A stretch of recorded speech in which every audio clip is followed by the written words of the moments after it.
Vos sos doctor en ciencias políticas y enseñás en París y protagonizaste un episodio de censura. ¿Me podrías contar qué fue lo que pasó? Sí, Sciences Po, que es la universidad en donde hice mi doctorado en ciencia política, donde estuve enseñando durante varios años y también con distintas afiliaciones como investigador, en el año 2022 decidió sacar a último momento, a horas literalmente nada más de las inscripciones, dos clases que estaban plenamente confirmadas desde hacía meses, ambas referentes a los enfoques biológicos y evolutivos del comportamiento político y de las cuestiones de género. Una de estas clases la iba a dar yo solo y la otra la iba a dar con la filósofa Peggy Sast, que ha escrito mucho en Francia sobre este tema, tiene varios libros de divulgación sobre lo que es la psicología evolucionista aplicada a las cuestiones de género. Eh, Esto fue un misterio de por qué se eliminaron estas clases, pero la realidad es que hubo un llamado de parte de las gender scholars, digamos, de las personas que hacen estudios de género de Sciences Po, que tienen un centro allí que tiene bastante importancia, para pedir expresamente que se sacaran estas clases. Esto está plenamente confirmado, hubo, digamos, una gran investigación que hizo el semanario L'Express, eh, entrevistando a distintas fuentes y consultando distintos documentos en función de lo que ellos mostraron, y está confirmado que es así. La dirección entonces decidió sacar estas dos clases por razones puramente ideológicas, ¿no? Es importante recordar aquí que estas eran dos clases opcionales para estudiantes de grado en ciencia política, y al mismo momento, en ese mismo semestre y de una manera general durante los últimos años en Sciences Po y a la hora actual, hay más de 80 clases, 80, sobre las cuestiones de género, todas en una perspectiva que niega la biología, ¿no? Toda desde la perspectiva de lo que se dice la ideología de género. Y iba a haber dos clases por primera vez en Sciences Po que presentaban a los estudiantes estos enfoques y bueno, fueron eliminadas. ¿Cuál dirías vos que es la contradicción central entre la ideología de género que está tan de moda hoy, que incluso se está volviendo hegemónica en las universidades occidentales, y la biología? O sea, ¿cuál es el problema que hay en que se hable en términos biológicos?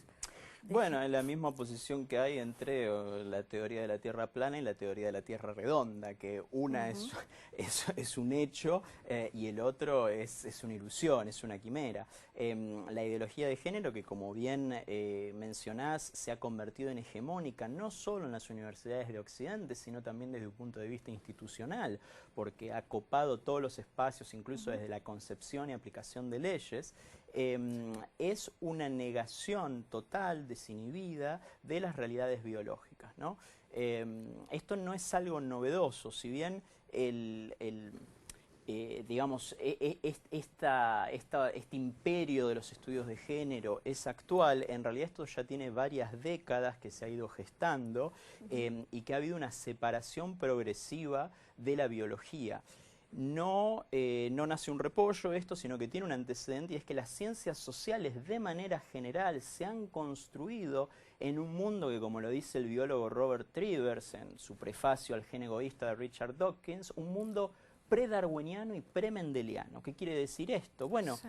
que las ciencias sociales hacen como si la biología no existiera, como si la teoría de la evolución no existiera y como si la genética no existiera. Es lo que, bueno, dos psicólogos evolucionistas llaman la biofobia de las ciencias sociales. Bueno, y a partir de este momento, todas las tonterías son posibles, para empezar justamente por la de los estudios de género y la ideología de género de una manera más general, que afirman cosas que desde un punto de vista biológico y desde un punto de vista de teoría de la evolución no tienen absolutamente ningún sentido. Podemos mencionar algunos ejemplos si querés. Claro, bueno, yo he escuchado en charlas TED, por ejemplo, una chica decir, ¿quién nos metió en la cabeza esta idea del binarismo sexual, ¿no? Y yo digo, pero nadie nos tiene que meter en la cabeza algo que está en la realidad, ¿no? Es, Claro, bueno, eso efectivamente tiene tanto sentido como decir quién nos metió en la cabeza la idea que tenemos que tener hambre. Es decir, somos una especie claro. sexuada El principio de la vida en nuestra especie y en todo lo que hay es la reproducción. Claro. Nosotros venimos al mundo programados para hacer copias de nosotros mismos. Después, eso si se da o no, si lo concretamos o no, es otra historia. Acá estamos hablando exclusivamente de cómo uno viene de fábrica, ¿no? Claro. Es una especie sexual, la sexualidad es binaria, macho y hembra. Y en los seres humanos, lo que se dice el género, pero el sexo, macho o hembra, es 99,98% de las veces claramente establecible. Usted puede tener literalmente 0,02% de casos tal vez un tanto anómalos de un punto de vista médico, pero de una manera general, macho, hembra, punto. Todo el resto es un delirio. Ese pequeño margen, es lo que en un momento se llamaba hermafroditismo, que ahora dicen intersexual, es decir, son personas, bueno, que hay por X razones, no tienen un desarrollo completo de su genitalidad y, bueno, puede haber dudas. Sí, dudas a nivel genital, a nivel cromosómico, puede haber allí coexistencia de cosas, pero igualmente, mayoritariamente, estas personas siguen siendo macho o hembra.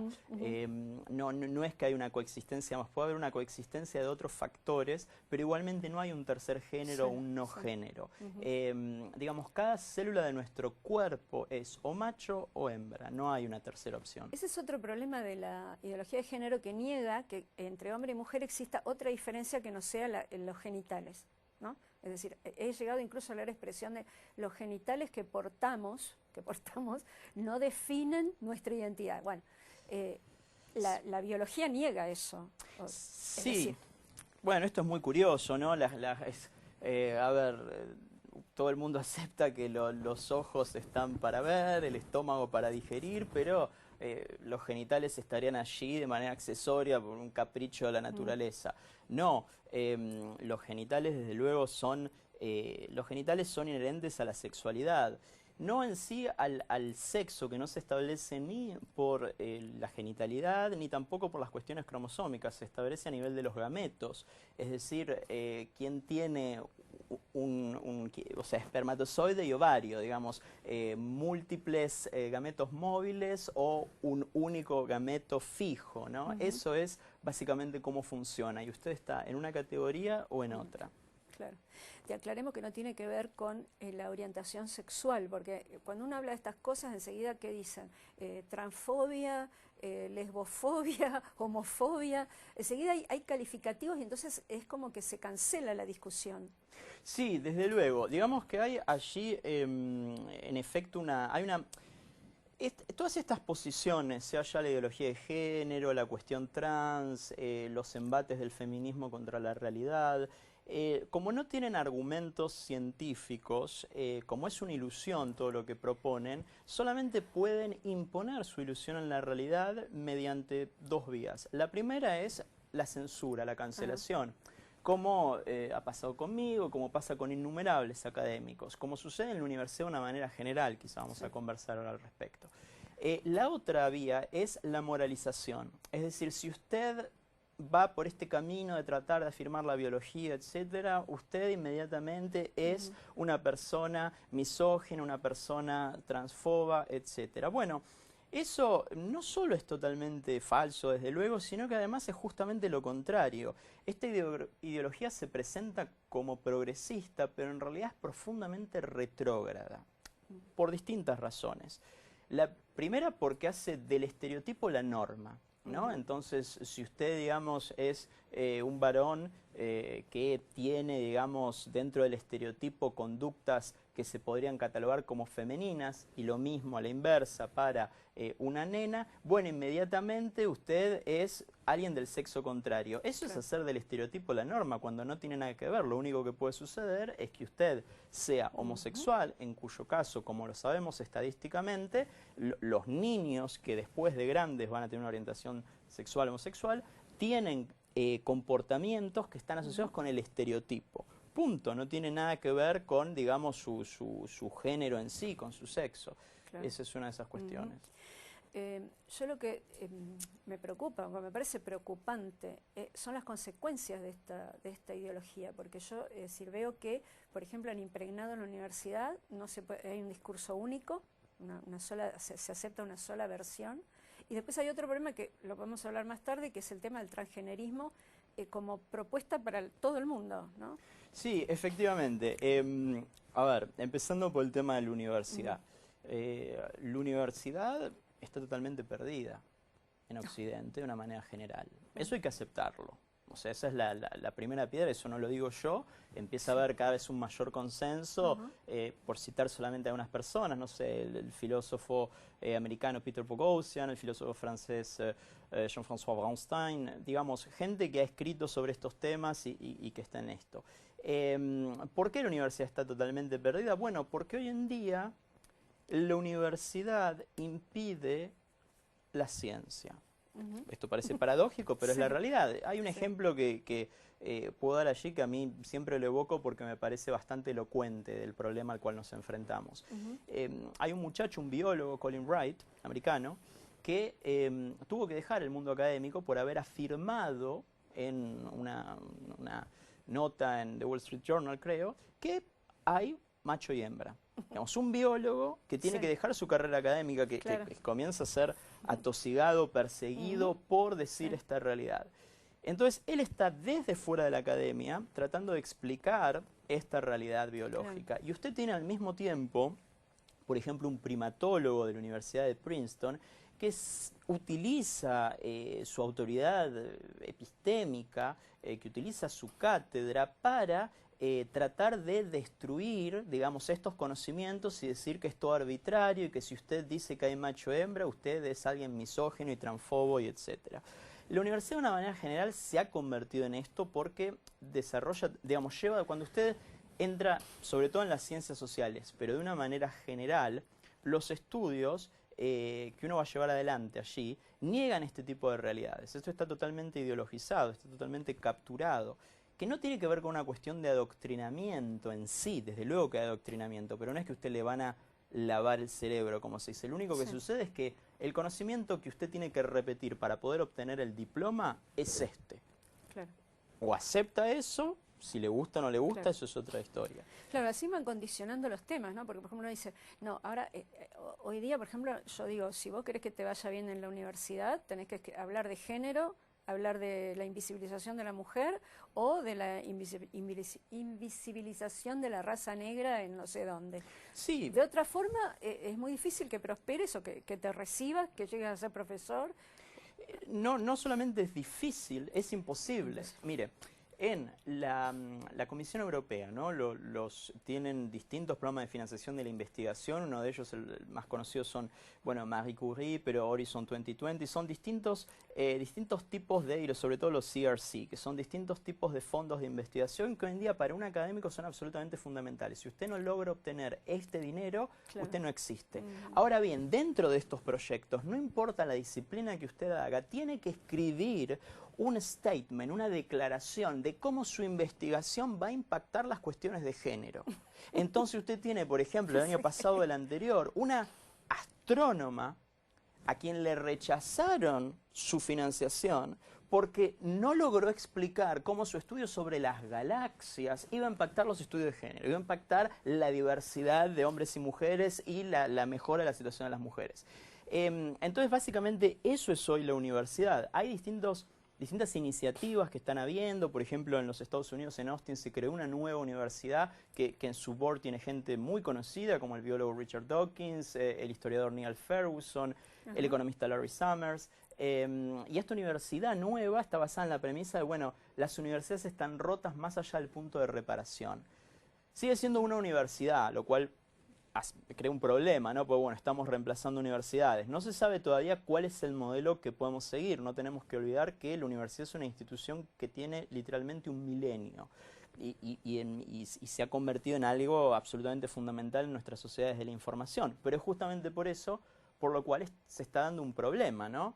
A ver, yo estoy diciendo que la gente que viene, por ejemplo, de las ciencias sociales, quienes se han formado como yo en ciencia política, quienes se forman en sociología, reciben una educación que es falaciosa, reciben una educación que es falsa, ¿no? Claro.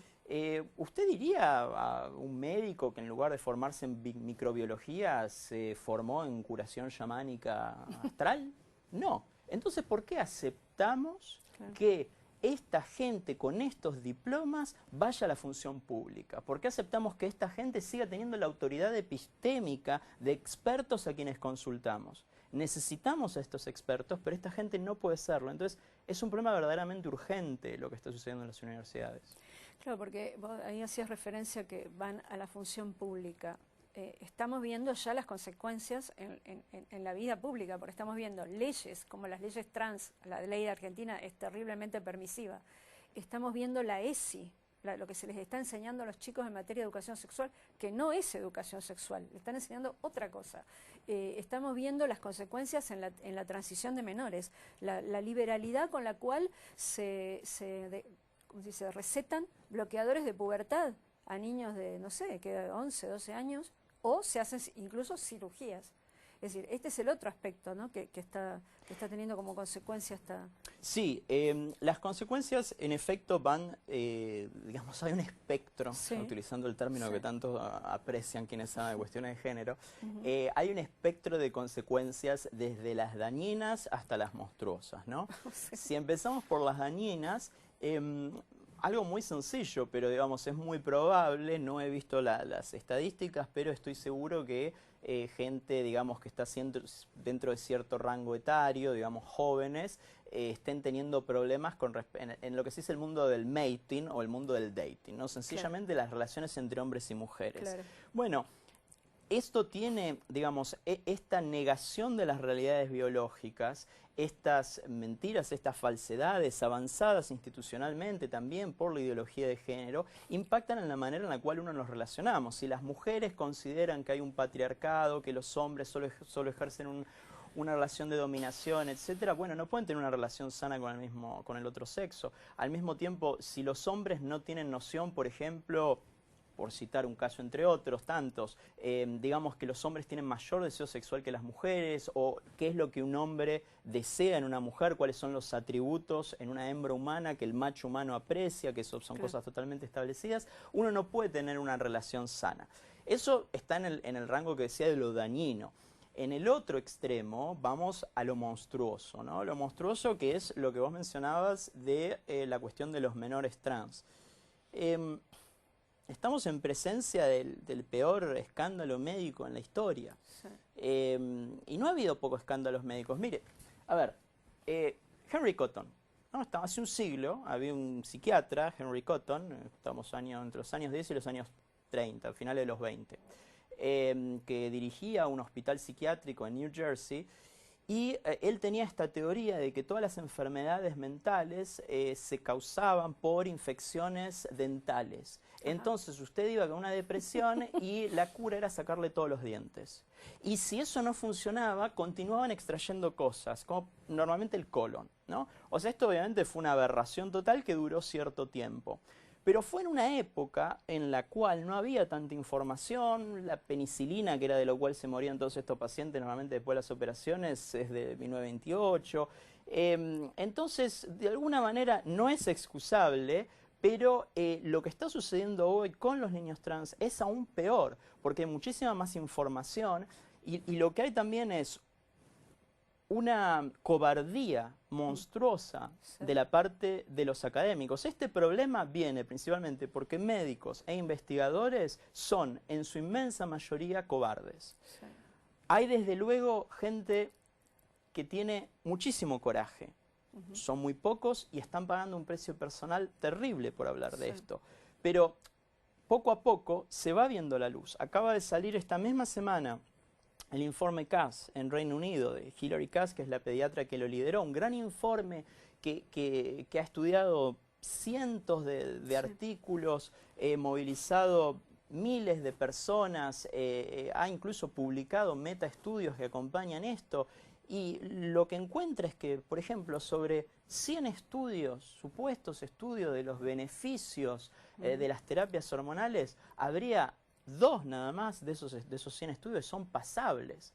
Entonces, a ver si se entiende esto, porque es crucial. Sí. Se están aplicando en niños terapias hormonales que le generan cambios irreversibles, que le generan esterilidad, que le generan anorgasmia, o sea, no van a poder experimentar un orgasmo en su vida, que le generan terribles consecuencias, por ejemplo, casos Óseas, de exactamente lo que osteoporosis en niñas de 16 años,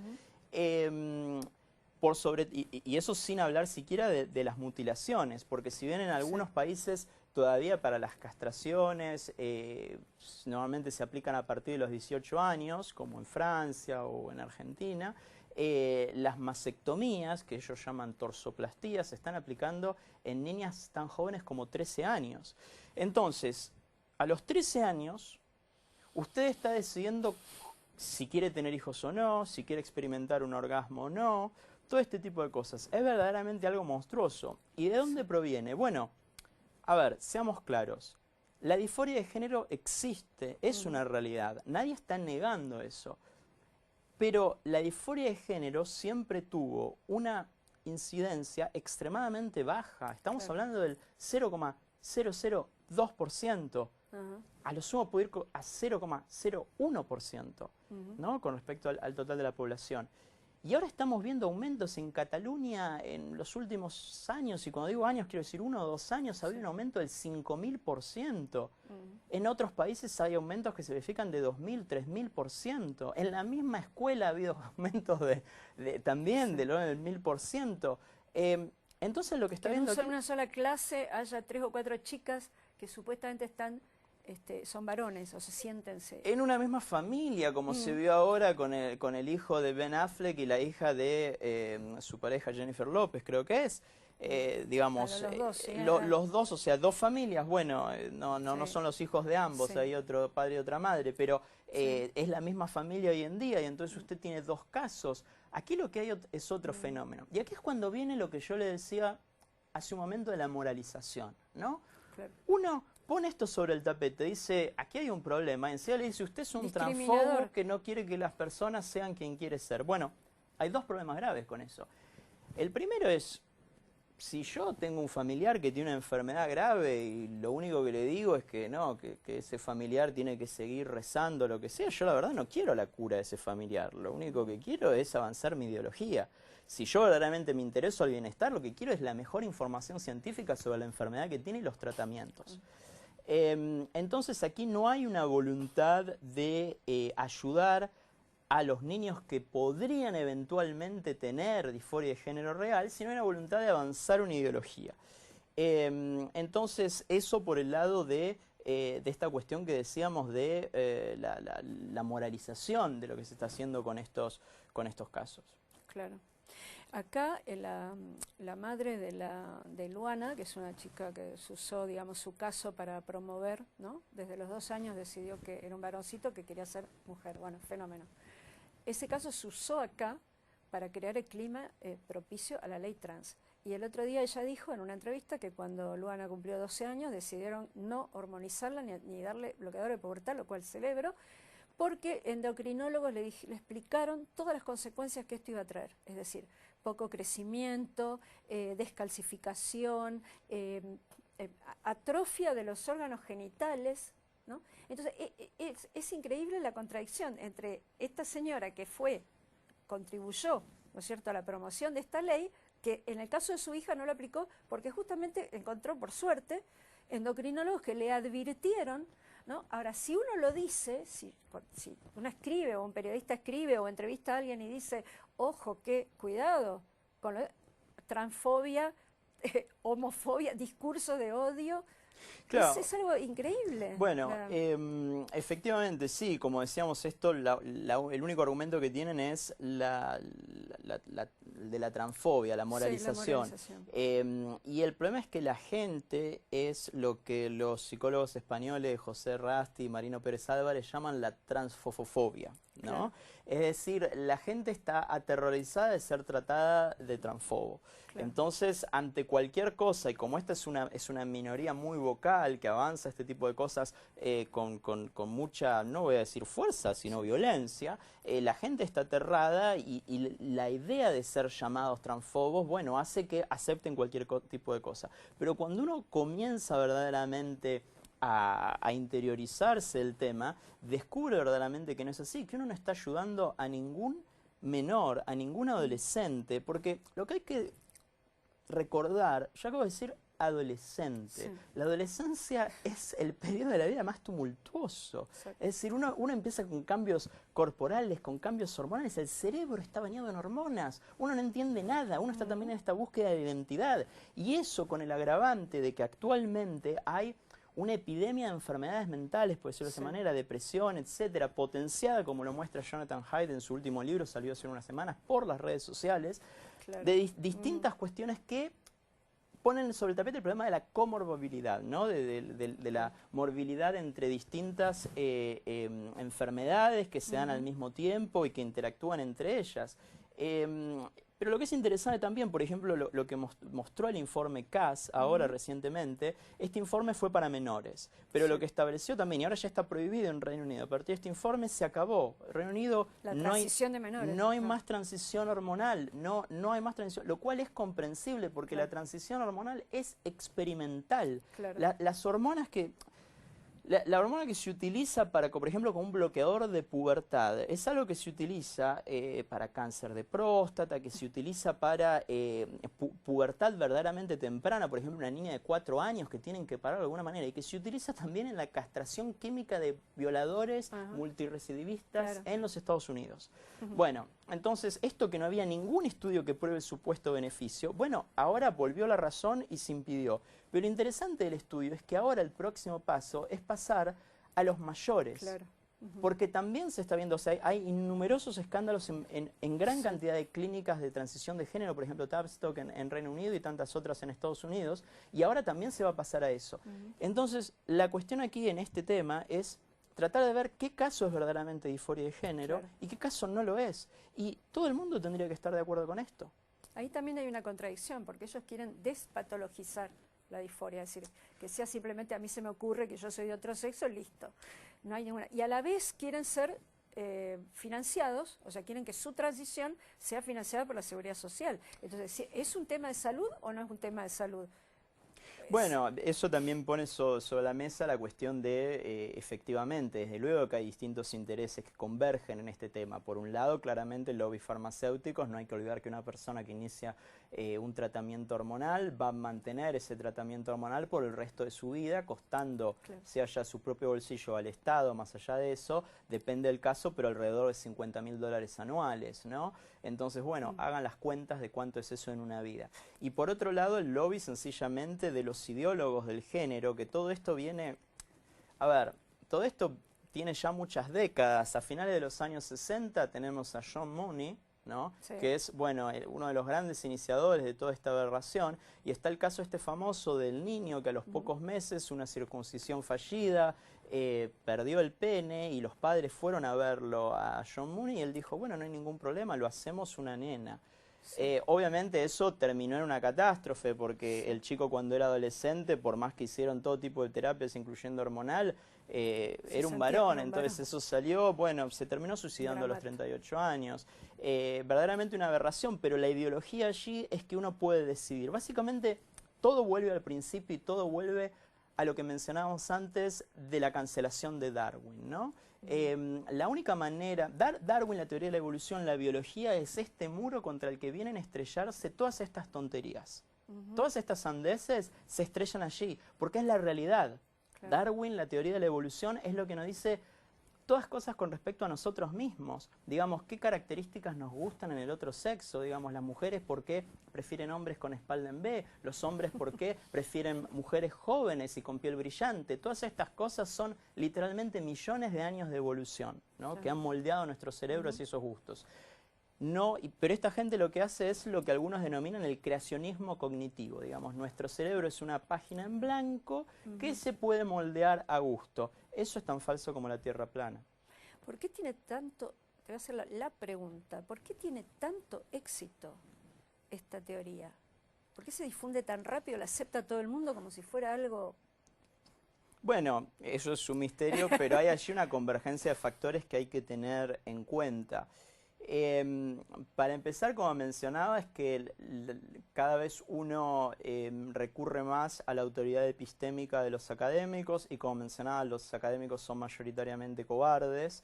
Entonces ahí ya hay un primer problema, que no defienden la realidad, son muy Claro. pocos quienes se atreven a hacerlo. Entonces lo que prosperan son los ideólogos. Eso por un lado.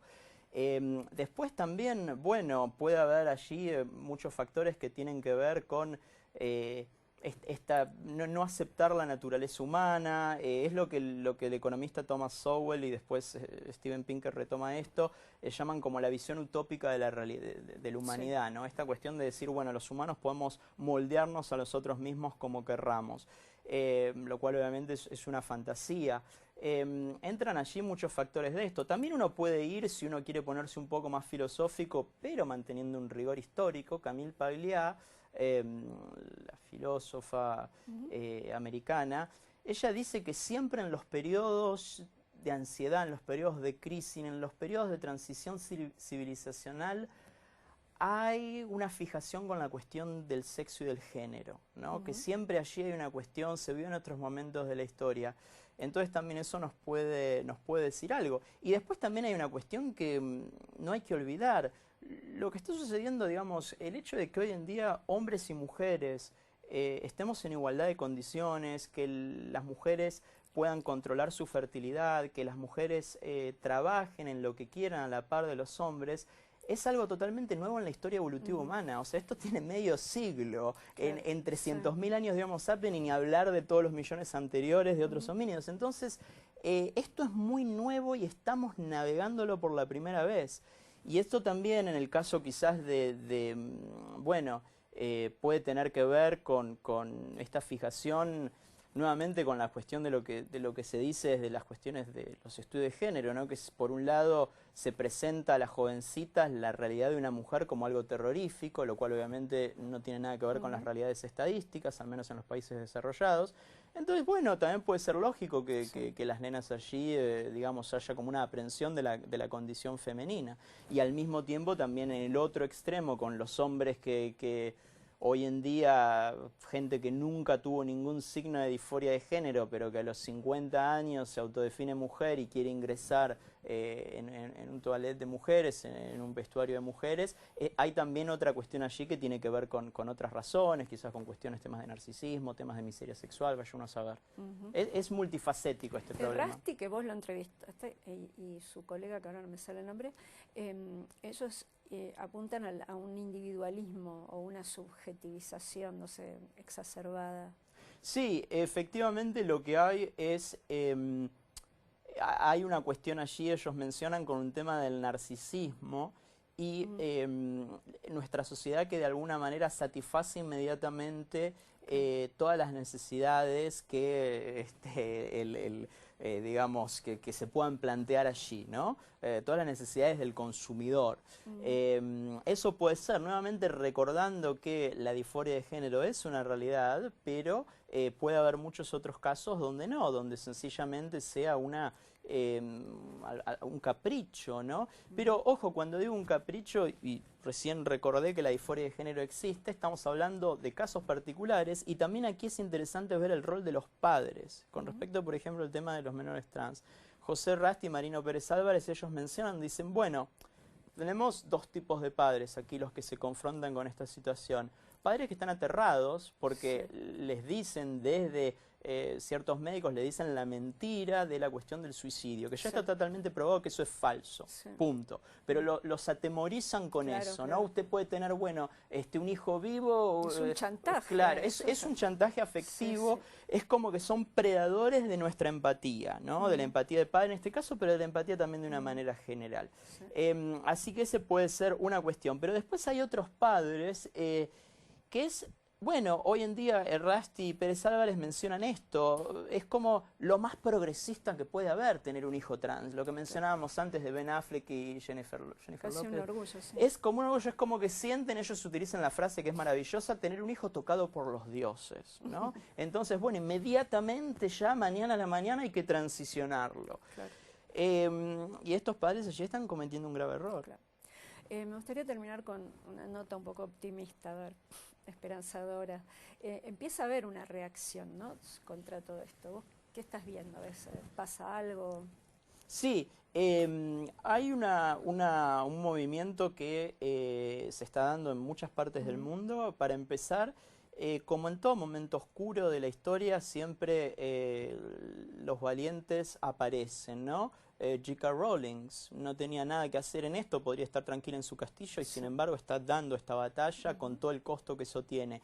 Y gente también que no es conocida, militante quizá que se despertaron un día, vieron lo que estaba pasando y empezaron a oponerse a toda esta locura. Y académicos que empiezan a hablar con un altísimo costo personal, con un altísimo costo profesional también.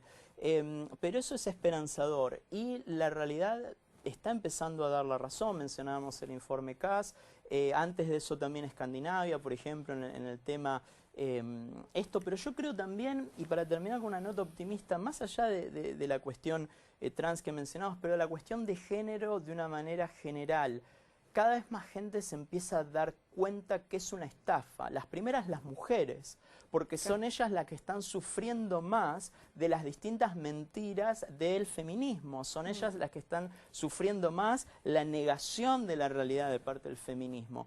Y esto, desde luego, va a generar un cambio, pero bueno, va a ser todavía una batalla larga, pero que en muchos países estamos dando. Y para terminar también con una nota, creo yo, esperanzadora. Yo siempre digo, por ejemplo, que en Argentina durante mucho tiempo tuvimos el espejo de Venezuela, ¿no? Viendo lo que pasaba allí, la gente como empezó a decir, bueno, esto tenemos que pararlo, vamos a terminar donde llegaron ellos. Y lo mismo sucede, por ejemplo, en Francia con Estados Unidos. Viendo la locura que se está dando en Estados Unidos y en Canadá con todo esto, mucha gente en Francia allí estamos comenzando a alzarnos contra esto.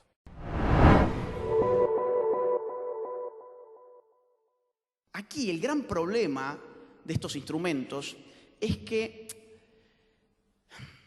quieren ser una imitación burda del derecho natural. Pretenden que hay una universalidad de los derechos humanos, pero no pueden ponerse de acuerdo de quién es el ser humano. El gran problema de esta declaración fue que nadie se ponía de acuerdo en qué consiste la naturaleza humana de la cual vamos a derivar derechos. Por lo tanto, a la postre, el gran problema de los derechos humanos actuales es que no tienen nada que ver con el derecho natural, que por definición está limitado. ¿Limitado a qué? A la limitación de la naturaleza humana. No, ahora los derechos humanos tienen otro fundamento, que es lo que ellos llaman derechos progresivos, que es la ideología política que supone que se requiere una ampliación de derechos que se va, digamos así, acorazando bajo la terminología de los derechos humanos. Hoy cualquier cosa es un derecho humano. Recién decía Neidi que la educación sexual integral ya está expresada en términos de derecho humano porque es la manera que ellos tienen para pasar por encima de las legislaciones nacionales. Cada vez que ellos dicen que algo es un derecho humano, lo que están diciendo es: no tenemos que legislar eso en ninguna nación, ya lo hemos decidido nosotros. Ustedes solamente tienen que adecuar legislativamente o a través de fallos esta interpretación que hace este equipo de expertos, comités, comisiones, etc. Esto es gravísimo.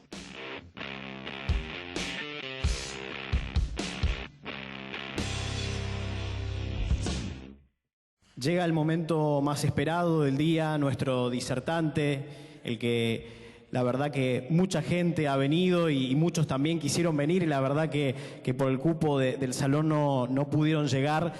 Él es licenciado en Ciencias Políticas por la Universidad Católica de Córdoba, magíster en Filosofía por la Universidad de Navarra, doctorado en Filosofía en la Universidad de Navarra, cofundador de Tecnopolitea Educación en Libertad, autor de diversos libros. Recibió la Medalla de Honor del Congreso de la República del Perú en el año 2022 y fue reconocido por el Congreso de Costa Rica en agosto de ese mismo año.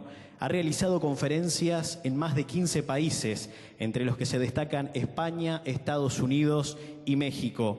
Hoy nos hablará sobre la manipulación de los derechos humanos desde los organismos internacionales. Recibimos con un fuerte aplauso en el día de hoy y los escuchamos atentamente a Agustín Laje.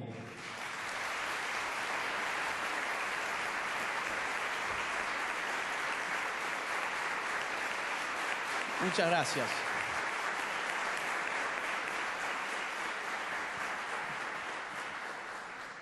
Muy buenas noches a todos, o muy buenas tardes, ya no sé bien en qué hora estamos, solo sé que tuve que venir caminando media hora a pie.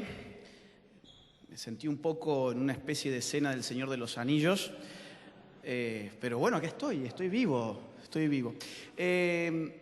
Gracias al Global Center, no solamente por haberme invitado a dar esta exposición, sino por todo lo que hacen, que me consta que es más que necesario. Gracias a ustedes que han llegado, que han venido. Yo sinceramente pensé que no iba a venir nadie. Pensé, bueno, a ver cómo sacamos esto adelante. Fue una gran sorpresa llegar y ver que en efecto el auditorio estaba lleno. Es la primera vez que diserto en el Congreso de mi propia patria. Recién adelantaban dos. Yo estuve disertando en el Congreso de Perú, de Ecuador, de Costa Rica, de Paraguay, de Uruguay, de México, de Chile, de Colombia, bueno, muchísimos, y otros más que se me pierden, pero acá nunca había estado. De hecho, el día que entré a conocer el Congreso fue el día que asumió Javier Milei, así que soy, digamos, un nuevo en este ámbito. Hoy tengo que hacer algo que nunca hice antes y que nunca me han visto hacer antes, aquellos que me siguen, que es usar anteojos. Pásamelos, por favor, porque mi vista está cada vez peor. Gracias. Vamos a ver. Entonces tengo ahí alguna presentación para ustedes. ¿Qué voy a tratar de hacer? Miren, yo me dedico a la ciencia política y dentro del gran campo de la ciencia política, puntualmente a la filosofía política. Con lo cual yo voy a tratar de desarrollar conceptualmente qué es el globalismo. Es un término que cada vez está más en boga, todavía no tiene la misma resonancia ni la misma popularidad que un concepto mucho más próximo a nuestro lenguaje político-económico, que es el de globalización, al punto que mucha gente tiende a pensar que son sinónimos. Mucha gente cree que globalismo y globalización son sinónimos. No. Yo voy a tratar de mostrarles hoy que mientras globalización es un término que refiere a la aceleración y a la ampliación global de los intercambios económicos posibilitados por las tecnologías de la información y las tecnologías del transporte, muy caro a la década del 90, a partir de los 90 sobre todo el término estuvo en auge y nos acompaña todavía hoy hasta el año 2024. Sin embargo, el término globalismo no refiere a eso. El término globalismo es un concepto político que refiere a la modalidad del gobierno sobre los hombres. Los conceptos políticos son conceptos que refieren al gobierno sobre los hombres, muy distintos de los conceptos económicos. El globalismo hay que interpretarlo en términos de lo que está pasando hoy con el Estado-Nación. A mí me gustó mucho el título de esta actividad, que incluía la palabra soberanía. Yo no lo pedí, pero cuando lo vi dije, bueno, estamos en lo mismo, porque yo entiendo que la clave interpretativa que acompaña el desarrollo del Estado moderno y hoy acompaña su declive es precisamente el concepto soberanía. Hay una escuela de estudios históricos conceptuales alemana, encabezada por Koselleck, que comprende que el concepto no es solamente un indicador, no sirve solo para indicar una realidad, sino que también es un factor de la realidad. El concepto político da forma a los hechos políticos. El concepto soberanía empieza a tener un auge hacia el siglo XVI y no es una casualidad que hacia el siglo XVI empiece a emerger lo que hoy llamamos Estado moderno. Cuidado, el Estado es una criatura viva, finita, temporal, tiene una vida temporalmente acotada. Sus inicios están, insisto, en el Estado moderno, en el siglo XVI, y el primero que va a hablar, yo me voy a guiar un poquito con esta presentación que les traje, digo, por si ustedes necesitan también acompañar la lectura mirando las pantallas, están a sus costados. quien primero define el elemento característico del Estado es un francés llamado Jean Bodin. Jean Bodin publica en el año 1576 su obra titulada Los 6 libros sobre la República. Allí por primera vez aparece con tanta fuerza la idea de que la soberanía es el atributo que define al Estado. Dice así Jean Bodin, república, él por república quiere decir Estado, solamente que la terminología de la época seguía siendo esa, la república como cosa pública, la res pública. La república es un recto gobierno de varias familias y de lo que les es común con poder soberano, decía Jean Bodin. Claro, estaban saliendo del marco de la Edad Media, donde no había una autoridad central que monopolizara el uso de la fuerza. Seguramente todos están acostumbrados desde la emergencia del fenómeno libertario en Argentina a comprender al Estado como una organización que monopoliza el uso de la fuerza sobre un territorio específico. Bien, eso no siempre existió. Para darlo a luz, para parirlo, hubo que explicarlo. Y la explicación giró en torno al concepto de soberanía. ¿Qué es la soberanía? Dice Jean Bodin. 1576, dice, la soberanía es el poder absoluto y perpetuo de una república. ¿Qué significa esto? Que la Iglesia no tiene poder sobre el Estado, pero también significa que los cuerpos intermedios no tienen poder sobre el Estado y que los estamentos, en el caso francés, no tienen poder para generar leyes. Allí donde hay un poder soberano, hay una concentración de la facultad de dar ley a un grupo de personas que tienen algo en común. La soberanía como concepto va a acompañar, va a ir evolucionando desde entonces. Todavía en esta época se pensaba en términos de, cuando se hablaba de soberano, se pensaba en una persona de carne y hueso. Ustedes recordarán una frase atribuida a Luis XIV que no necesariamente es verídica, está hoy cuestionándose ese asunto que no es nuestro, pero la frase decía: el Estado soy yo. En ese entonces la idea de soberanía estaba encarnada en una persona de carne y hueso. Quien va a empezar a modificar esa concepción va a ser Thomas Hobbes. Hobbes, quien publica el Leviatán, en el año 1651, monta la portada más espectacular de la historia política. Esa es la portada del libro. Es la portada más discutida, más mencionada, más reflexionada que pueda haber en cualquier libro de política que se haya escrito jamás. ¿Por qué? Porque se trata de un monstruo que él le llama Leviatán, que tiene la forma de un rey, ustedes verán, que tiene un cetro y tiene una espada. Es el poder de la fuerza y es el poder del derecho. Y es el poder de la fe también. El Leviatán para Hobbes tiene que interpretar la fe. Pero la particularidad es que está constituido por un sinfín de hombrecitos pequeños. Verán ustedes, está el Leviatán constituido por un sinfín de hombrecitos pequeños. ¿Por qué es esto? Porque la filosofía política ha tenido que legitimar la organización estatal y su concentración del poder. Ha tenido que explicar en qué sentido el Estado es algo distinto de una banda de mafiosos que te asaltan a mano armada.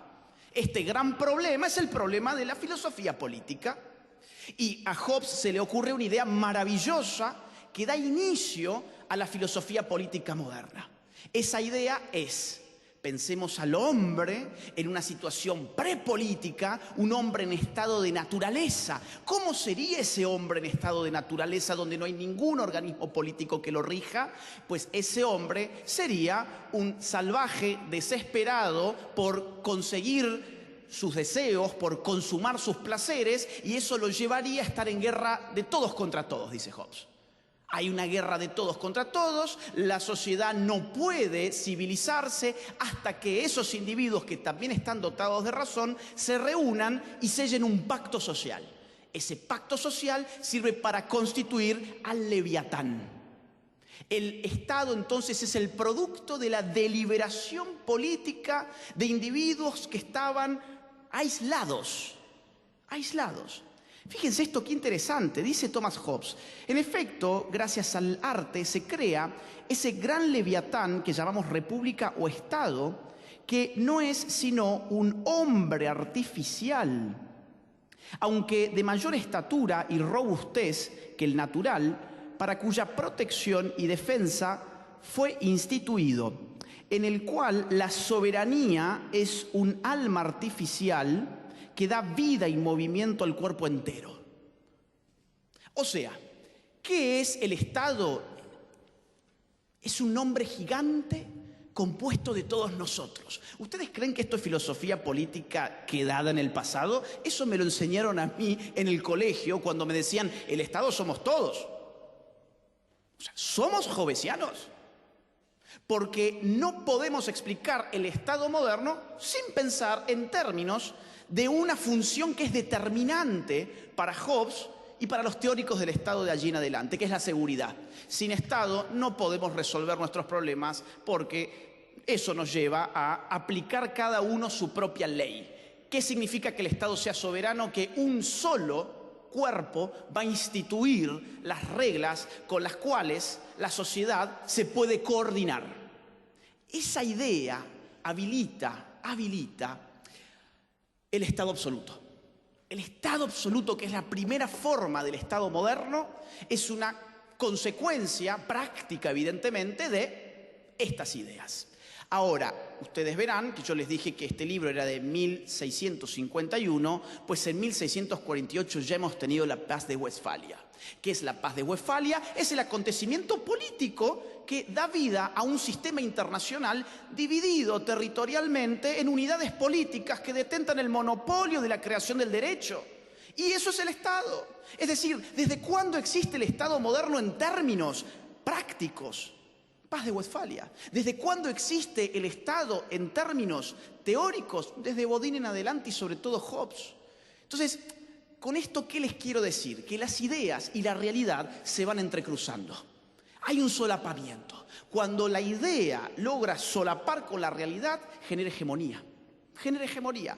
Entonces, allí va a aparecer una corriente que todos ustedes habrán escuchado seguramente, que es el liberalismo clásico. El liberalismo clásico es una reacción a Hobbes. ¿De la mano de quién viene? Viene de John Locke. Seguramente ustedes han escuchado al presidente Milley hablar del derecho a la vida, la propiedad y la libertad. Recién fue enunciado aquí por Martin Menem. Bueno, ¿de dónde sale eso? Sale de la respuesta que le da John Locke a Thomas Hobbes. Locke escribe el libro más importante para esto, es el segundo tratado sobre el gobierno civil, publicado en 1690. Que fue una contribución a la Revolución Gloriosa de 1688. John Locke va a definir al poder político como el derecho a dictar leyes. El Estado, dice, es el poder de hacer leyes. Todo esto ustedes pueden decir, ay, pero ¿por dónde está yendo? ¿Por qué termino hablando de estas cosas? No, esto es muy importante para entender el declive del Estado moderno. Ya han escuchado recién quién está haciendo la ley. No es el Estado, algo está pasando. Dice Locke, que no lo voy a leer, pero básicamente dice Locke que en realidad hay derechos naturales que preexisten al gobierno y que deben ser respetados porque los individuos pactan, como bien dice Hobbes, pero pactan para defender sus derechos, no para entregárselos al Estado. Esos derechos naturales son tres: el derecho a la libertad, a la vida, y dice Locke, state, que quiere decir hacienda. Lo podemos traducir por hoy propiedad. ¿Bien? Entonces, el liberalismo clásico es una reacción al problema de la soberanía, que es ¿cuál es el alcance del poder legítimo del Estado moderno? El liberalismo dice, bueno, su poder legítimo tiene un freno en los derechos naturales de los individuos. Ustedes vayan registrando todo esto, pues esto es una introducción al tema central. El liberalismo clásico dice hay derechos naturales, esa idea no es moderna, de hecho tiene larga data, la recupera Locke, la trae de otros autores anteriores, y dice el freno del Estado es el derecho natural. Fundamentalmente los tres que hemos mencionado. Claro, ustedes dirán, bueno, otra vez hablando de autores, ¿qué importa qué dijo Locke? No, importa mucho, estas fueron las ideas que impactaron y legitimaron la revolución de 1688. Bien, y fue lo que absorbieron los americanos para llevar adelante su revolución de 1776. Estamos hablando de política en términos significativos donde 2 siglos no son nada. Estas son las ideas que hoy estamos discutiendo a pesar de su lejanía a priori. Claro, ahora falta aquí algo, falta la democracia. Y va a aparecer Rousseau. Rousseau va a publicar el Contrato Social allá por más o menos 1754, más o menos. Y este va a ser el texto más importante de los revolucionarios franceses de 1789. ¿Qué va a decir Rousseau? Sí, es verdad, hay un contrato social, hay un pacto para salir del estado de naturaleza, pero esa soberanía la retiene, ¿quién? El pueblo, dice Rousseau. Rousseau, tengo una relación amor-odio con él. Rousseau era, digamos, una persona que en el fondo pensaba que así podía rescatar la libertad. Él tenía la esperanza de que si depositaba la soberanía en el pueblo, pues el pueblo no querría oprimirse a sí mismo y concebía al pueblo como una entidad monolítica. Entonces él dice, bien, en ese contrato social es cierto, se crea un gobierno, pero el pueblo sigue siendo el soberano. Allí aparece nuestra democracia moderna, solo que después se representa al político conforme a los instrumentos republicanos. Pero fíjense cómo toda la filosofía política moderna desde el siglo XVI hasta ya casi, digamos, siglo XIX o cerca del siglo XIX, versa sobre lo mismo y da origen a las ideologías que hoy discutimos. El problema del totalitarismo jobbesiano o del autoritarismo jobbesiano, el problema del liberalismo, el problema de la democracia, somos deudores de todo esto. Entonces, ¿qué estamos viviendo hoy? Hoy estamos viviendo el declive de ese sistema. Hoy estamos viviendo el agotamiento inducido de las capacidades soberanas de los Estados-nación. La soberanía no es que esté dejando de existir, el poder de mandar siempre existe. Lo que está ocurriendo es que ese poder soberano está siendo destilado, está siendo transferido, está siendo succionado por organizaciones que no tienen base territorial, que no tienen demos, o sea, no tienen pueblo, son apátridas, organizaciones que todavía no han configurado un sistema coactivo, pero están en vías de. Y esas organizaciones se fundamentan ya no en la legitimidad democrática que debemos a la evolución del concepto de soberanía hasta decir, oigan, la soberanía es del pueblo, sino que responde a una nueva legitimidad tecnocrática y filantrópica. ¿Por qué esta gente tiene derecho a mandarnos? En primer lugar, porque saben lo que la humanidad necesita, tecnocracia, y en segundo lugar, porque son filántropos, aman a la humanidad, entonces tenemos que ceder nuestra soberanía hacia aquellos que van a saber cuidarnos mejor de lo que nuestros pueblos pueden hacer conforme a sus sistemas democráticos más o menos perfectos según sea el caso. El modelo del globalismo, curiosamente, miren, esto es muy interesante, también lo encontramos en la filosofía política moderna de fines del siglo XVIII, en Kant.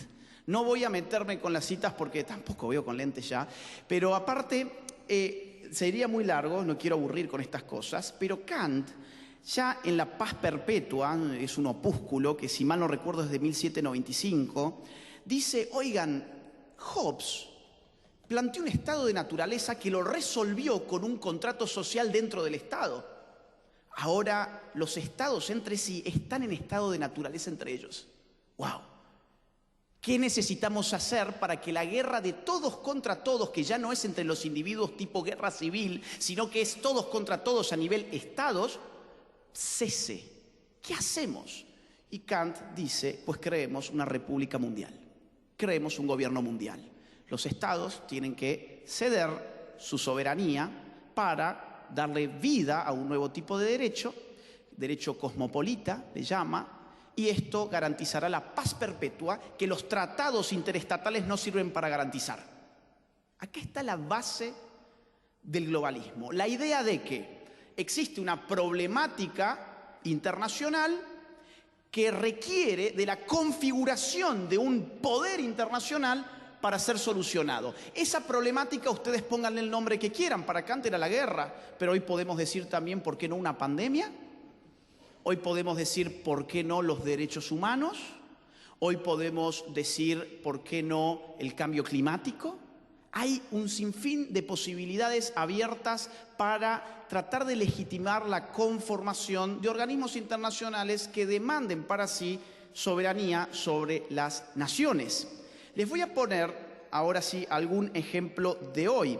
Esto, a mi juicio, se empieza a ver en la misma conformación de Naciones Unidas después de la Segunda Guerra Mundial. Yo no soy muy amigo de ninguna de las etapas de Naciones Unidas. Creo que desde su conformación ya hay un problema y es una aspiración a la gobernanza. Miren ustedes, por ejemplo, esta es la Carta Constituyente de Naciones Unidas, define los propósitos. En primer lugar, dice en su artículo 1, mantener la paz y la seguridad internacionales. Salíamos de una Segunda Guerra Mundial, muy bien. Pero ya en el inciso 3 del artículo 1 encontramos lo siguiente, escuchen. Solucionar problemas internacionales de carácter económico, social, cultural o humanitario y en el desarrollo y el estímulo del respeto a los derechos humanos. A mí esa parte ya no me gusta nada. Que me digan que necesitamos organismos internacionales para solucionar problemas que son propios de las naciones a nivel económico, social, cultural, humanitario y que además van a crear derecho, claro que revestido bajo el término muy simpático de derechos humanos, pero al final de cuentas no sé qué cae dentro de eso, ya lo vamos a ver. A mí me parece que es una suerte de embrión globalista que ya estamos viendo a mediados del siglo XX. Fíjense, por ejemplo, el artículo 55 de la Carta Constituyente, insisto, esto no es nuevo, esto es bastante viejo. Dice, con el propósito de crear las condiciones de estabilidad y bienestar necesarias para las relaciones pacíficas y amistosas entre las naciones, basadas en el respeto al principio de la igualdad de derechos y a la libre determinación de los pueblos, la organización promoverá, 1, niveles de vida más elevados, trabajo permanente para todos, condiciones de progreso y desarrollo económico y social. 2, la solución de problemas internacionales de carácter económico, social y sanitario y de otros problemas conexos. Y 3, la cooperación internacional en el orden cultural y educativo y el respeto universal de los derechos humanos. Esto trae consigo la necesidad de una serie de órganos especializados, fondos, comités y distintas estructuras que funcionan a la postre como un gran gobierno. ¿Qué es UNESCO sino un ministerio de educación? ¿Qué es UNICEF sino un ministerio de niñez? ¿Qué es la OMS sino un ministerio de salud? ¿Qué es el Banco Mundial? Y así podemos seguir. Es decir, el propósito fundante de Naciones Unidas no es solamente mantener la paz y la seguridad, es gobernanza global en todos los ámbitos. Además, se dota de un Consejo Económico y Social que podrá hacer arreglos adecuados para celebrar consultas con organizaciones no gubernamentales que se ocupen de asuntos de la competencia del Consejo. Esto es tremendo, esto es un punto de quiebre en el derecho internacional. Antes el derecho internacional tenía como protagonistas, como agentes, como sujetos del derecho a los estados. A partir de este artículo se genera un punto de quiebre. Ahora aparecen las ONGs. Las ONGs van a tener un rol dentro de organismos internacionales y son, en definitiva, los que van a ir haciendo su militancia y su lobby para ir generando determinadas documentaciones, resoluciones, informes, comunicados, etc. Bueno, dentro de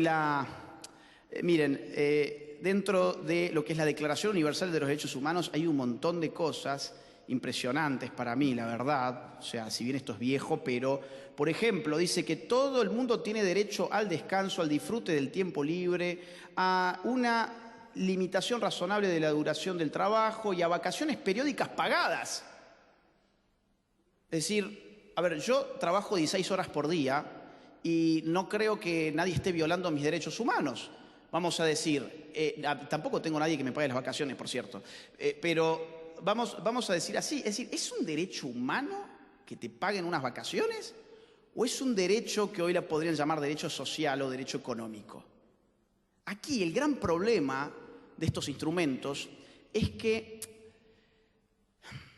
quieren ser una imitación burda del derecho natural. Pretenden que hay una universalidad de los derechos humanos, pero no pueden ponerse de acuerdo de quién es el ser humano. El gran problema de esta declaración fue que nadie se ponía de acuerdo en qué consiste la naturaleza humana de la cual vamos a derivar derechos.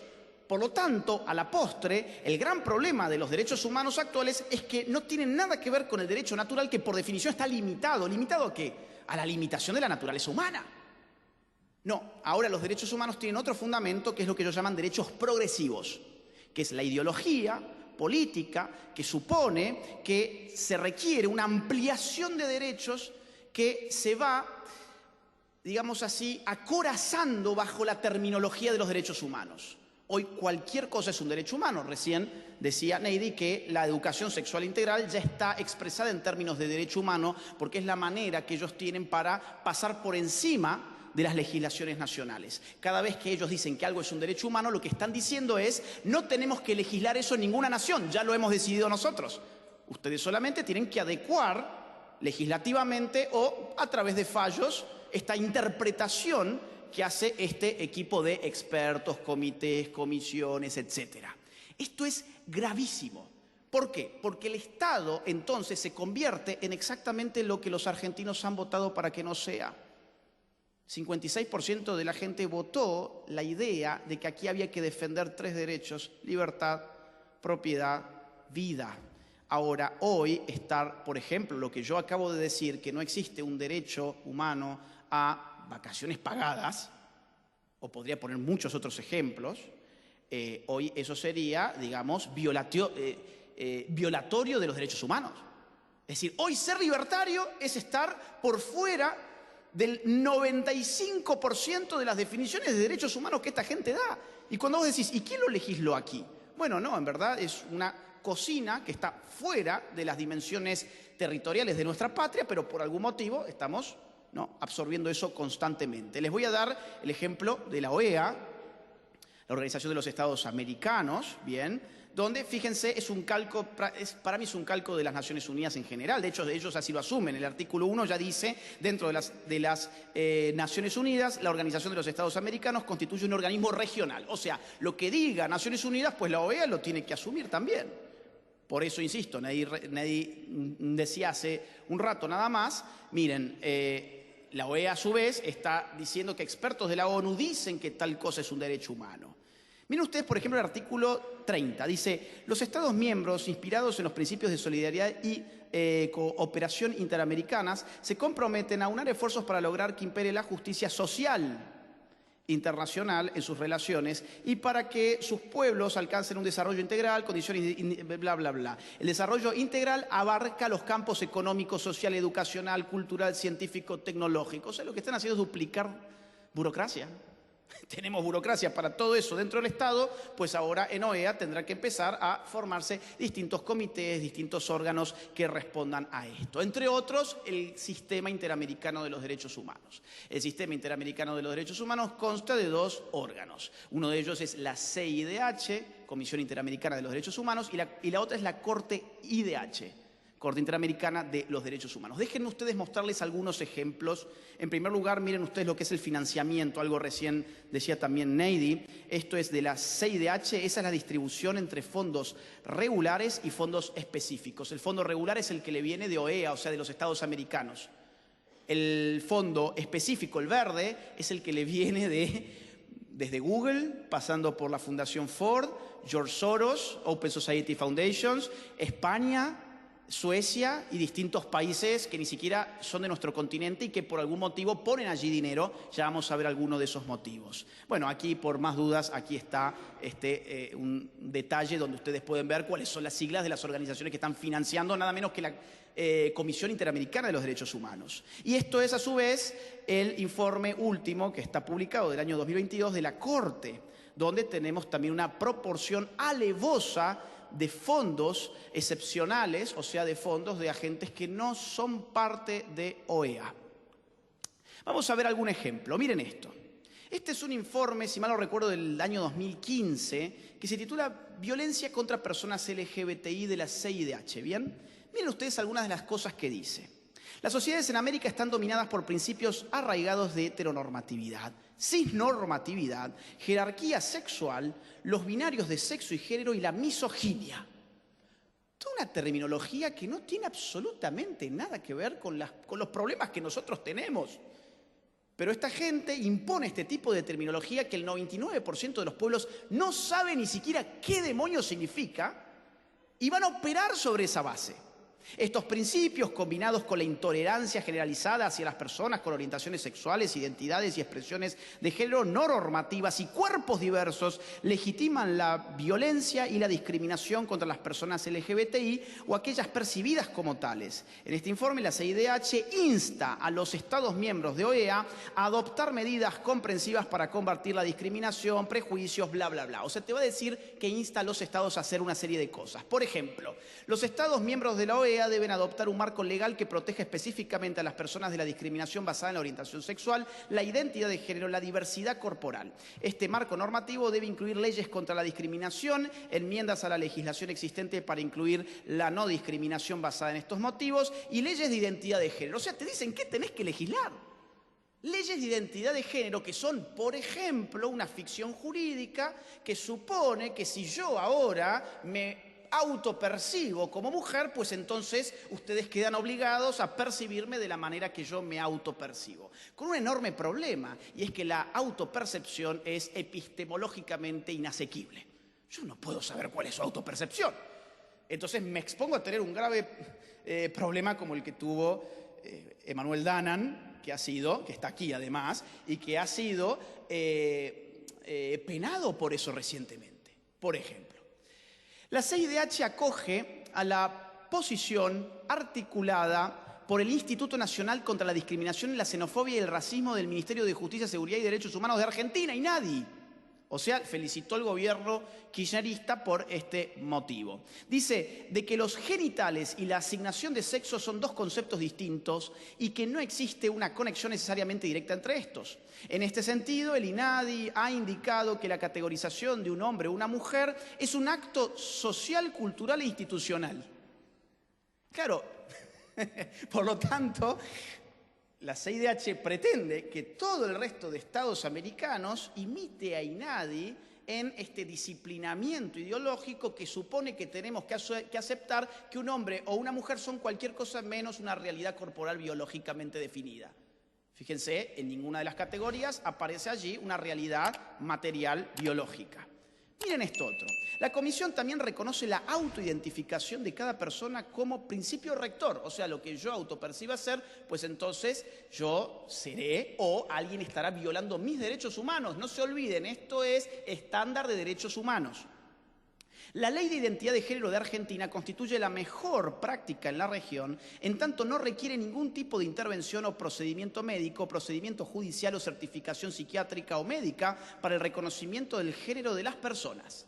O sea, lo que va a pedir, ya vamos a ver, es que los estados quiten cualquier tipo de requisito para, entre muchas comillas, porque es algo imposible, cambiar el sexo. Existe amplia documentación sobre la existencia, escuchen esta es fantástica. Existe amplia documentación sobre la existencia de dos espíritus y diversas sexualidades ancestrales en grupos y pueblos indígenas antes de la colonización.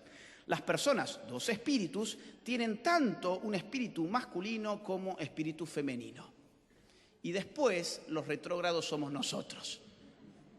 Ellos, los progresistas, son los que están a favor de la ciencia y nosotros somos los fanáticos religiosos.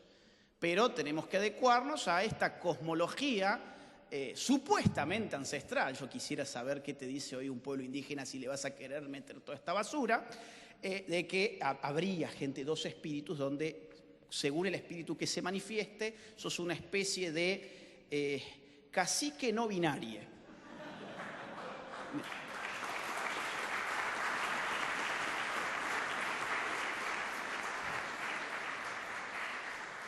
Espero que me vuelvan a invitar, ¿eh? No. A ver, es que acá hay dos opciones, o lloramos o nos reímos, ustedes elijan. A ver, acá hay otra, miren, la CIDH ha indicado que los tratados internacionales de derechos humanos, tales como la Convención Americana, son instrumentos vivos que deben ser interpretados de conformidad con los tiempos actuales y como base en un criterio evolutivo. Chao, ya está, perdiste. ¿Qué es la Convención Americana? Es un texto muy claro, léanlo, es muy claro. No, es un instrumento vivo. ¿Qué significa que sea vivo? Que debe ser interpretado con arreglo a la evolución de los tiempos. Yo quisiera saber quién determina hacia dónde evolucionan los tiempos. Créanme, es una cosa muy difícil de hacer. Y además, yo quisiera saber en qué sentido es legítimo imponer a la gente una interpretación sobre la evolución de los tiempos. La CIDH ha señalado que las declaraciones públicas positivas por parte de autoridades del Estado son un factor clave en la lucha contra la estigmatización de las personas LGTBI y que los Estados juegan un rol crucial en guiar los cambios sociales dirigidos a combatir la discriminación y los prejuicios, etc. ¿Esto qué significa? Le está pidiendo a los Estados que los Estados sean los que esgriman constantemente toda esta pose ridícula, absurda, donde cuanto más banderas multicolor te puedas tirar encima, pues más inclusivo vas a ser y vas a estar, no sé, reivindicando este enclave interseccional a todo un grupo de gente. Y además le pide al Estado que sea el rector del cambio social, o sea, que haga ingeniería social. Sigue así. Las políticas estatales dirigidas a educar al público sobre derechos humanos con una perspectiva de género y diversidad no deben limitarse a los ámbitos educativos. Por el contrario, deben ser transversales en todos los ámbitos en los que opera el Estado. No te detengas en la educación. Sí, queremos meter todo esto en la educación, pero no solo ahí está tu rol. El Estado tiene que llevar esta ideología a su totalidad, o sea, hacer de esta ideología un nuevo totalitarismo. Los Estados deben promover que los medios de comunicación jueguen un rol positivo en la lucha contra la discriminación, contra el LGBT, etc. Garantizar que las políticas y programas educativos estén especialmente diseñados para modificar los patrones sociales y culturales. O sea, ¿qué te están diciendo? Te están diciendo, arma un programa educativo para modificar a tu sociedad. ¿Y quién te lo dice? ¿Saben cuánta gente integra esto? En calidad de comisionados, 7. 7 personas le dicen a... ¿Cuánta gente hay en América? Como 1.000 millones, me parece. Le dicen lo que tienen que hacer. A ver, esto es todo menos democracia. Claro, cuando uno ve quién auspició económicamente este informe que sirve como estándar de derechos humanos, va a encontrarse Arcus, que es una fundación muy bien financiada por Soros, Rockefeller, Ford, etc. Y va a encontrarse a la ONU, entre otras que allí están mencionadas. Creo que también está la Fundación Ford. No me da la vista para llegar hasta ahí. Miren este otro. ¿Cuánto tiempo tengo? Avisan, por favor. 5. Miren este otro. Este es del 2019. Reconocimiento de derechos de personas LGTBI. La CIDH dice no puede dejar de expresar su preocupación con el avance de sectores antiderechos LGTBI en la región, inclusive en el seno de los poderes del Estado. ¿A qué se refiere? A nosotros. Entonces, a lo que llama es a que no lo voy a leer entero porque tengo 5 minutos no más, a que los Estados se comprometan en combatir a lo que ellos llaman sectores antiderechos. ¿Se dan cuenta otra vez? Es decir, una comisión de gente que no conocemos, que no hemos elegido, nadie la ha votado, le viene a decir a los estados de nuestra región que tienen que perseguir a disidentes políticos. Los estados tienen la obligación de diseñar e implementar proyectos que busquen cambios culturales, dice la segunda parte,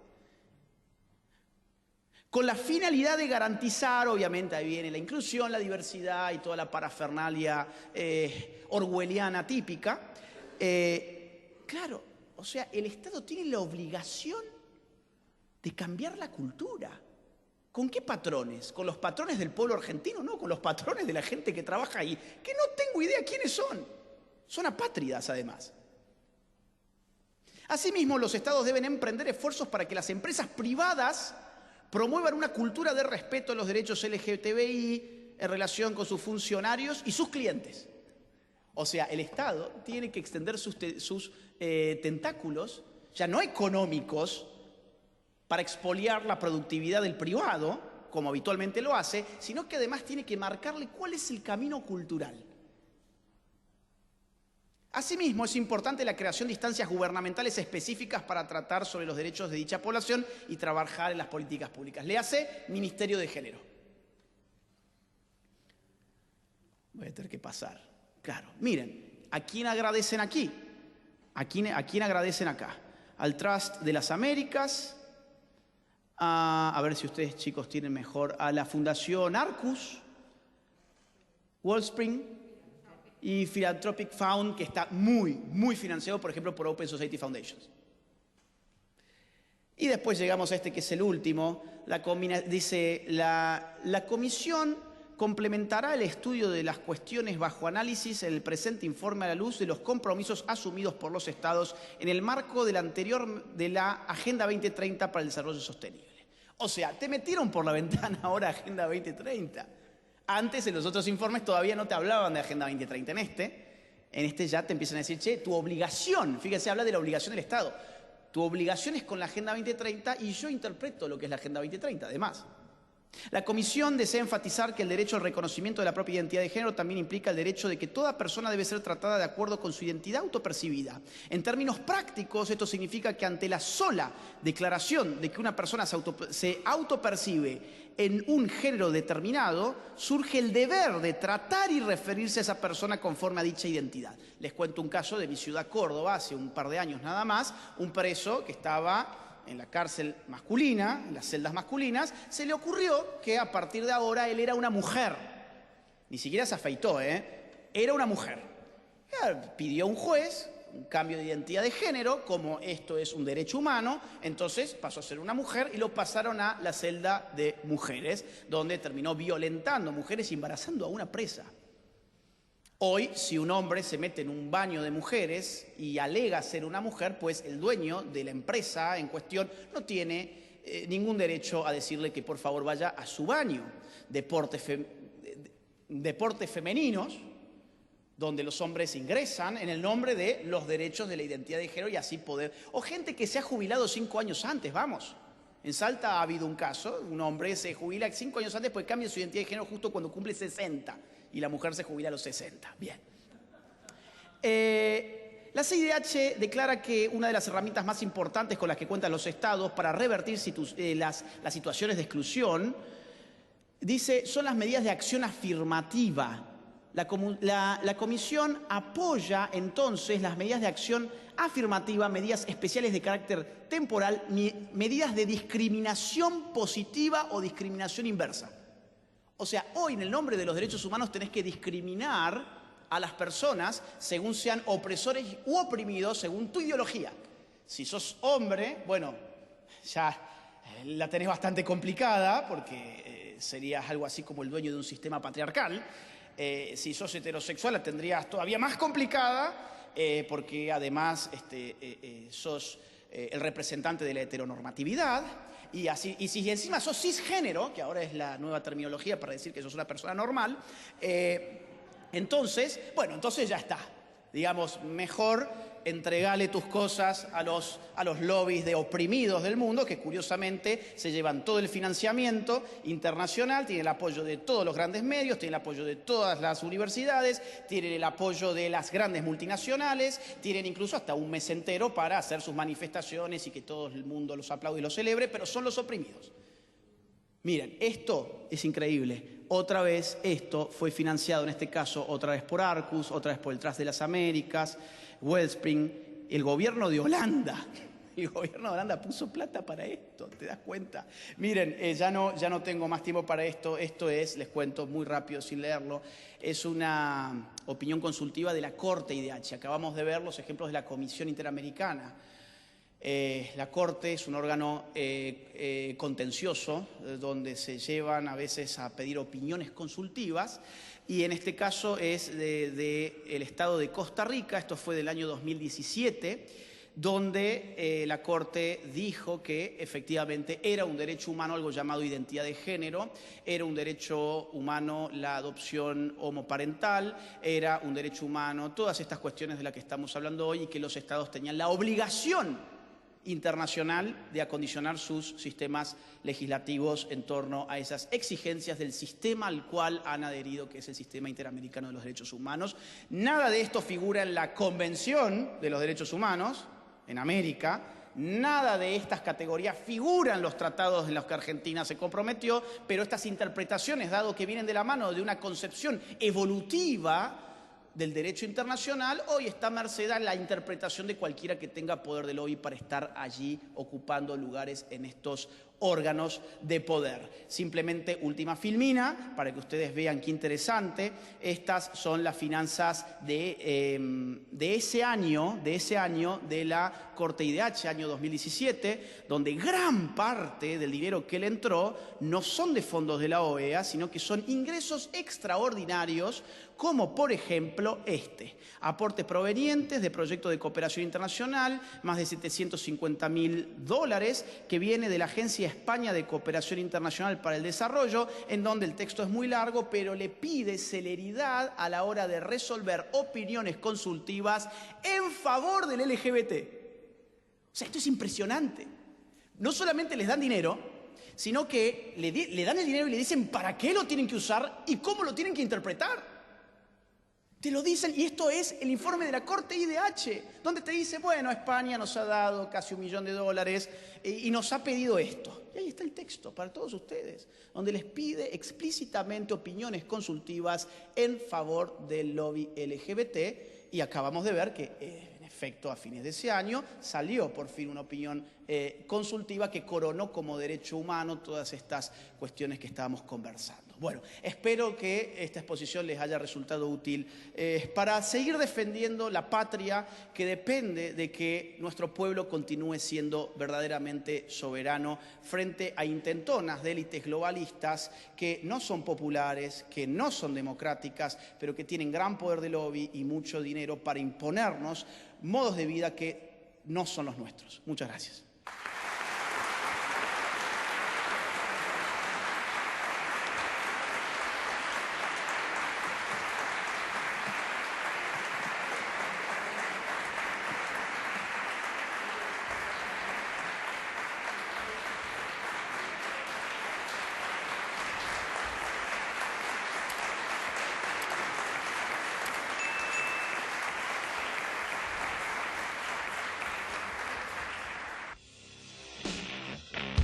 No quiero que cierres este video sin antes contarte que mi más reciente libro, titulado Generación Idiota, ya se encuentra disponible en las más importantes librerías de toda América y de España también.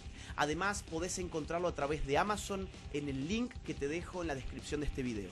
Mi trabajo se financia única y exclusivamente a partir de las donaciones libres y voluntarias de aquellos que valoran mi trabajo.